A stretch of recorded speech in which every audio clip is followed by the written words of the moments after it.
Hi, I'm Tim Byrne. This is Tim Byrne, almost live. We're down at the Metropolitan Toronto Convention Centre, Toronto, Ontario, Canada. And we are podcasting all week here with PM Expo. And today I have a very special person who just flew in from South Africa or Miami. Where were you from? Where'd you come out of?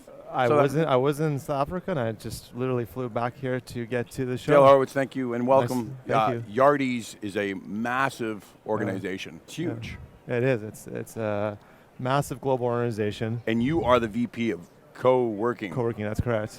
All right, what is Coworking? So, I honestly, when they said that, I'm like, I didn't know there was such a thing as a VP of Coworking. No, great question. So it's funny, if you would have asked 10 years ago, we normally had to pull out like a deck to explain what coworking is. I think today, thanks to some of the likes of WeWork and other operators become more known. But coworking has evolved. I think for a while people saw it as a place where solopreneurs would go and rent an office on a short-term basis and walk around in flip-flops and maybe have a beer. But it's matured into where it's a shared space. You can rent or sign license agreements for office space on either by the hour, by the day, by the week, by the year, and there's a variety of different options. You can rent an office, a desk, conference room, even get a virtual office where you physically never step into space, but if you work from home and you want to have a presence where you actually have an office, you don't want to tell people, here's my home address, you want to use a physical commercial space,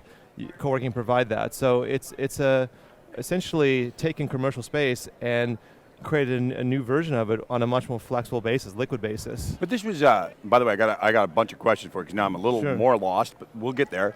This concept was being done 20 years ago in shared offices, and now because the work environment's changed, so now that you've just said what you said, I realized that I was at a buddy of mine's office, and people were walking around in flip-flops and drinking beer, and they had a theater and a game room and a full bar. That's correct. Like a real bar, like I'm in a real bar, like I'm walking into a bar, and I realized that and I'm like, and he told me it was, he explained it as shared offices, but really that's what the co-working is, right? Is that a cool environment? Yeah, so... Is it all a cool environment, or is it, the one I remember back in the early 90s was very cold. Very sterile, Felt like an accounting office or a lawyer's office and quiet and woody grain, that icky. Yeah.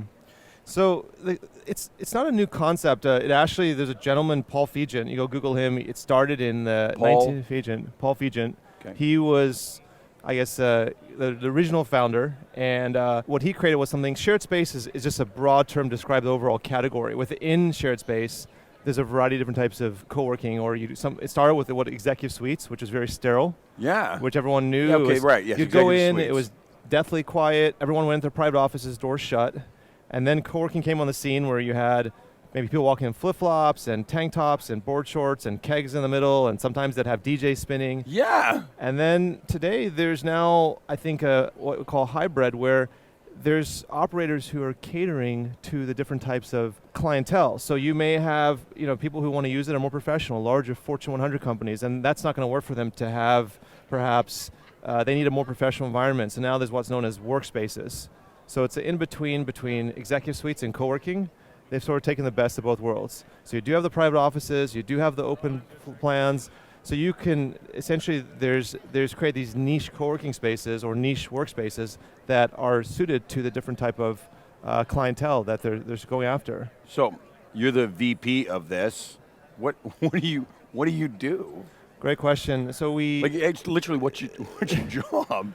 So yeah, because you just flew in from South Africa. Yeah, I did. And you live in Miami, and you're in Toronto. I am. I'm getting oriented. And you just got off a plane. You're the VP of co-working. So what actually do you do that makes you travel all that way where you're going? So I went to Africa for personal, but traveled quite a bit because Yardi made an acquisition at the end of 2017. They wanted to get into co-working. It was an asset class they want to provide. They want to, similar to their other asset classes, they want to build a full platform in terms of CRM, accounting package, ERP to service this asset class. So rather than build it from scratch, they figured it made more sense to acquire a company. So they made an acquisition, and that happened to be actually the group that I had started. And so I transitioned with that, and today we've rebuilt it, and now we have what's Yardi Coworking. So now we can team up with landlords or individual operators, and they bring the real estate, and we provide the technology, everything from Wi-Fi and voice to the accounting package to run. So you went from a technology-based Salesforce competitor right to hard asset. Let's give them actually the working environment to use the CRM system, the accounting system. Let's give them everything. Let's go from cradle to grave, the whole package, end to end. Provide a essentially complete platform. Essentially, we say you bring the space, and we provide the technology. And collectively now, they now can have a solution that's scalable. And I think that was one of the, if you look, people say, what's changed? Because if you look at the last, say, 25 years, co-working or shared space has been around. But for the most part, there was Regus and then everyone else, right? So there was this industry that was very disparaged, mostly comprised of small operators and one major operator. And there was maybe a few others like ServCorp. And the big barrier was there was no technology. They were using, I remember when I worked in my first executive suite, it was all clipboards. Right. You wanted to use the conference room, write your name, fill it all out. And then at the end of the month, the community manager, they didn't call them that, they called them center manager, would take a stack of papers like this and go to the accounting package and start key it in. So that worked when you had 1 or 2 or 3 properties. At 100 properties, think about the inefficiency, the barriers to growth. And so what ended up happening is someone like Regus built their own package, but everyone else didn't have the $5, $10, $20 million budget to build this. So they were limited. They would go to 2 or 3 or 4 and then get stuck. That was a big limitation. So you're partnering with like a Yardi? Your guys are just performing the technology side, working with landlords. Maybe have leftover space in their building and want to get it. Great question. So we will work with landlords. Some operators will come and they're not a landlord. They'll actually sign a 10-year master lease. They've signed a relationship with the landlord, and they're going to transition or convert that space, reposition that space into co-working. And so they need a technology package. They need the voice, they need the data, they need the accounting package. So Yardi has developed this co-working platform, essentially a software and hardware platform. So you got a small IT guy, small accounting guy, and they're going to share your software platform? But they're going to utilize it. They must have all individual accounts inside the platform. So they walk in and go, yeah, we'll open it up and you'll upload their logo. Like Bob's accounting can run in a separate silo from everybody else inside the co-working? That's a great question. So I'm talking to you like I'm absolutely naive, and I am, because I've seen it, been in it, but I didn't actually understand how the veins work. So I think one of the biggest challenges take commercial space, where a landlord would normally sign one tenant to perhaps take, let's say, a floor plate of, say, 20,000 square feet, 10-year master lease, right? That's it. Simple. You put it into your accounting package, you bill them and invoice them on a monthly basis. Straightforward, right? And everything else is left up to that tenant. In co-working, in the same 20,000 square feet, you could have 200 members. So like a timeshare. It's like a timeshare. And they're coming and going. And that member may only be there for 2 days, and then they don't come back for 2 years. And so there's this constant churn. So we've had to build a platform which can handle that. So the members themselves can have a way to access their records. They can book the spaces. The people who run the space, what we call community managers, can bill accordingly, can track all the records. So everything is broken all the way down to what's called the member level. So you can go in and use the technology and disappear out of it and come back a year later and use it again? That's correct. I mean, even take something simple as the Wi-Fi, right? When you go into a shared space, you want to be assured that, let's imagine you're on the Wi-Fi, and let's imagine someone you've never met that's working on the other side of the shared space gets a virus. Well, you don't want to have to worry about that. And normally in a corporate environment, that would be a concern. But when there's 200 shared people, or maybe you get someone who's maybe perhaps performing, you don't necessarily know, haven't been vetted, they may be potentially doing some tasks that aren't in your best interest. So even the network has to be partitioned, where every single member is kept isolated from one another. So that's where, for many years, co-working was this elusive asset class that most people just decided, let's just stay away from. Yeah, because it looked awkward. It's complex. Yeah, really complex. It's very complex. Yeah. You have to deal with all these security, you have to deal with management, you have to deal with billing, and then you have to provide the members a way to be able to use all these services in an effective means. They have to be able to transact. Well, how does this all work? You have all these different services, but you're offering them short-term on an individual basis. So do you offer the short-term on the CRM and the account, because you have an accounting platform and a work order management platform for individual companies? Can they operate that inside the co-working platform? Like, is that part of the package where you go, here's question. the technology, but yet, and the space combined, and I can walk out on my phone and still use the technology and then walk back into my space and be part of it again? So great question. So we've built our technology for both the member and the operator. The tools like the accounting package, the CRM, are really geared towards the people who are running the co-working space. That what the member gets from us is they get tools to be able to manage their own voice, their own Wi-Fi, be able to interact with the community, so they can go find other members and say, look, I'm looking for an accountant, end of year planning. Oh, so they can actually interact with that group in whole. I'll share with you. Oh, so I like that. In my second startup, I like that a lot. I'm big into running. So I moved into a co-working space, and the first thing I did is they weren't using a platform like this. They had an open forum. So I went on there and said, hey, anybody run? And sure enough, there's a run club. Every Wednesday, everyone in the co-working space would meet at 5 o'clock. So there's a lot of community fostered. It's definitely community driven. It's hot. It's, some people compare it to commercial space, but I think co-working or shared space is much more hospitality driven. Yeah, actually, that's a good twist on. I like that. It's hospitality driven, because that's what it sounds like. You're making communities inside these corporate environments. In fact, I'd even go as far as saying the people who run the spaces, it becomes their responsibility to help drive the success of their members. So you may say, Dale, what do you mean by that? And I'll give you an example. One of the spaces in Chicago, once a month, they will bring in keynote speakers who will cover topics from marketing to accounting to sales strategy. And it's much more than just developing a community of like, let's do a run club, let's do maybe drinks and wine at a certain hour. It's how can we ensure the success? So it's, for a lot of people who are looking from the outside, it's not as simple as you just take a space, you chop it up, and you throw people in it. You're really having to foster this community and then ensures the community's success. Yeah, it's funny because I've seen a lot of people on the within LinkedIn, and some of the people that I deal with in the HR business have changed their title. They're no longer VP of Human Resources, they're VP of Corporate Culture. Yeah. And ironically, you're kind of defining that not only is Yardi a technology company, but they're actually defining corporate culture and making a community. Because you're a young guy, I'm old, but my work for me, I have a life balance, and I like playing at work. I like my dogs to come to work. I want an environment where it's fun, and I always tell my staff, you got to laugh. If you can't laugh at work, don't come. Sure. Right? And if you can not only bring technology, but a customer experience, a community experience, it makes that work-life balance normalized. Yeah, and what I'd say, what Yardi's done, it's empowered the community. So while our platform's not going to necessarily be the only thing that drives the community, but what we've done is freed up the time. So prior to us, let's go back just 4 or 5 years ago, the people who ran the spaces, they were so consumed with administrative tasks, they were go in their offices, shut their door, and they couldn't do anything. Yep. And that was a big concern. So now when we speak to the operators, their staff, rather than the administrative side is now automated, there's a lot of self-service, to where they now focus on interacting with the members, driving the community. So that's why the title went from being a center manager, that used to be the old title under Executive Suites, to community manager.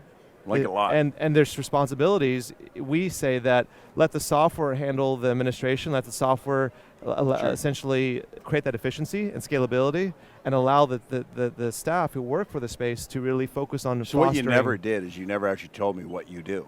Oh, good question. So what I do is we literally drove really far away from that. Yeah, no, we did. So I oversee Yardi's co-working division. It's my job to help set the direction for where we're going, to oversee our R&D. I'm actually a software engineer by trade, and also work with our sales group. So you write code.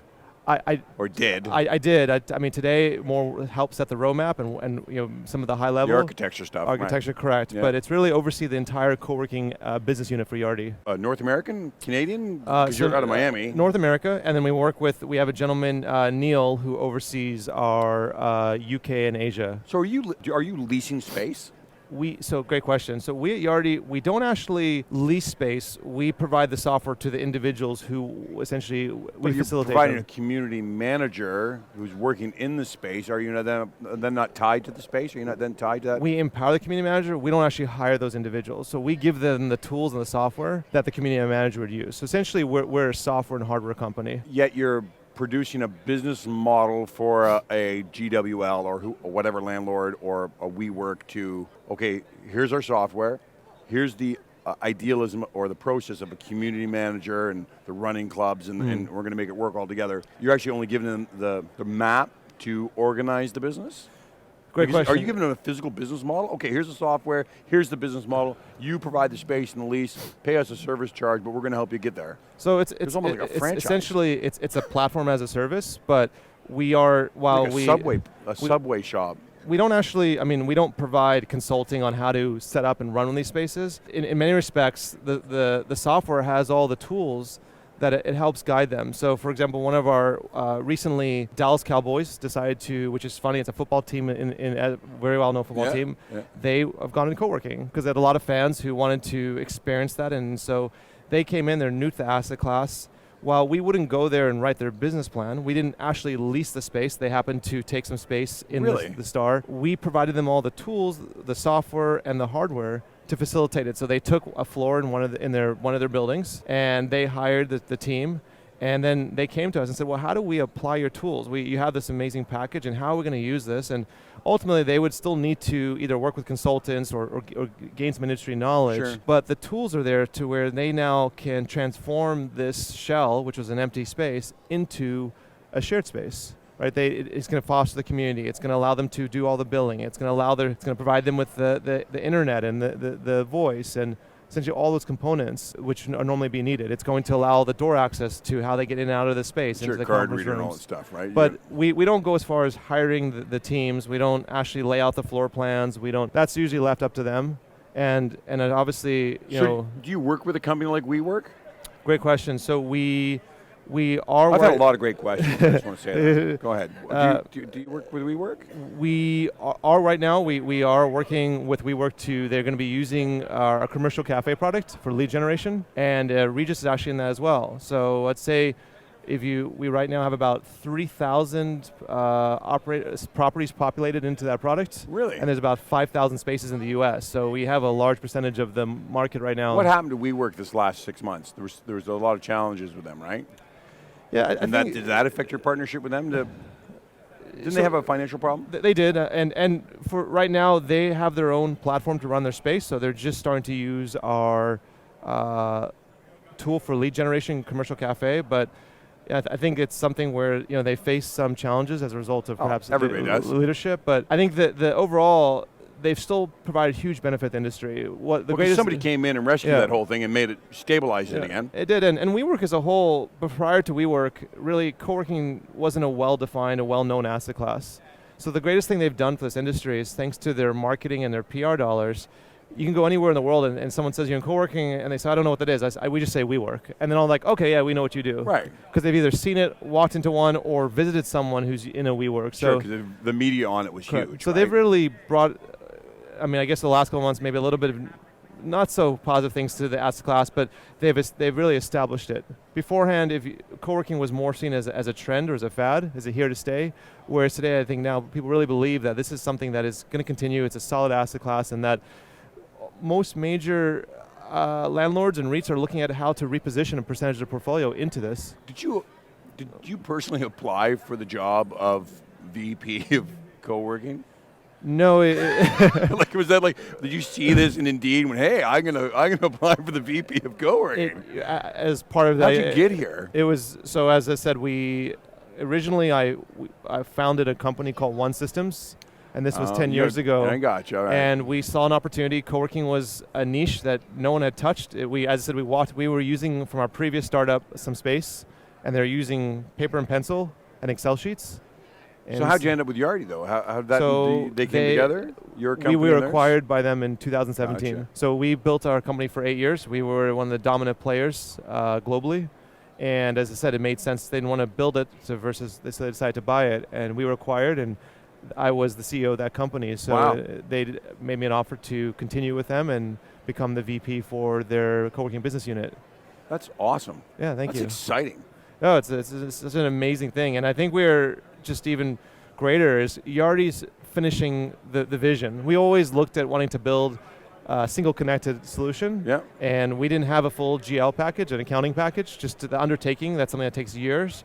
So it's just fantastic union, and now together Yardi's been able to deliver, I think, what the industry really needed. Is the industry was missing this enterprise player who could deliver a total solution, and I'd imagine it's going to spur other players, other larger enterprise players to come in and take. Can you, as a personal operator, and this is my last question before I don't hog the rest of your day because I knew you just landed. As a private operator, if I came in to use Yardi, do you customize the software so my client interaction still feels like it's me? Do you personalize it along the way? Yeah, I appreciate you asking. That's a great point. Almost every operator is unique. I mean, you can take. You want to feel like it's personal. Yeah, right? and as it should be. As otherwise, what would happen is if you go to city like New York, almost every city block, there's a different operator, and they would just be it would just be overrunning, and it would make no sense. So each operator, how they position themselves, how they run, is unique. So what we made sure to do is when we built the software, and I would imagine other companies who are building software in this industry have done the same thing, is make sure that the software is so flexible it can be tailored to the needs of the operator, so that feel like it's mine. Correct. Whether from even though I'm only borrowing branding, and even the way you run is that you may, for example, be catering to just lawyers. Right. And so you may not have what we call touchdown space or open space, because lawyers typically maybe want to just have private offices in a conference room. Yeah. So the software needs to be able to accommodate that. On the flip side, if you're catering, if you're just like an operator like Convene, who's primarily conference rooms, and there is no private offices, the software has to be able to adjust for that and make sure that it feels like when you walk in, it feels like a Convene, or it feels like a WeWork, or it feels like a Regis, and so that's what's really important. How does somebody get a hold of you guys? I need a phone number, I need a website, I need some email, because I've had people actually ask me, how do I get in touch with somebody that can actually not razzle dazzle? Because a lot of the operators are, listen, I'm a layman, I'm not a computer guy, and a lot of people are really simple, and they get stuck with a guy like you who can not today, but over technical it. Yeah, sure. Bring it, and you're like, okay, I'm overwhelmed with all your bullshit. I just want to operate my business in a really friendly environment. How do we get a hold of Yardi, a normal person at Yardi that's going to help me get my business to do this? First, I think in general, if you're interested in co-working, there's a number of associations that exist in the US, in the UK, and I encourage everyone to look for those. And then Yardi, the best way to find us is you go to yardicube.com. Yardi? Cube, and like KUBE.com. KUBE.com. Yardi, KUBE.com. What's with the cube? Why? So Cube, it's a long story, but the original name was developed under One Systems, and it was One Cube. And Yardi decided they liked the name. Their marketing department said, "Well, let's keep this." And so we just went from being One Cube to Yardi Cube post acquisition. I liked it a lot. That's great. So it's spelled KUBE. It's it's got this little cube logo. And did you bring a hat? It's cold here. You came from Miami. Bring a hat, a jacket. Like, did you bring all the gear, or just hop on the plane and come up here? I used to live in New York before. You're all right. Yeah. So what I did is, before I went to Africa, I packed a separate suitcase and independent. I grabbed all my stuff from New York.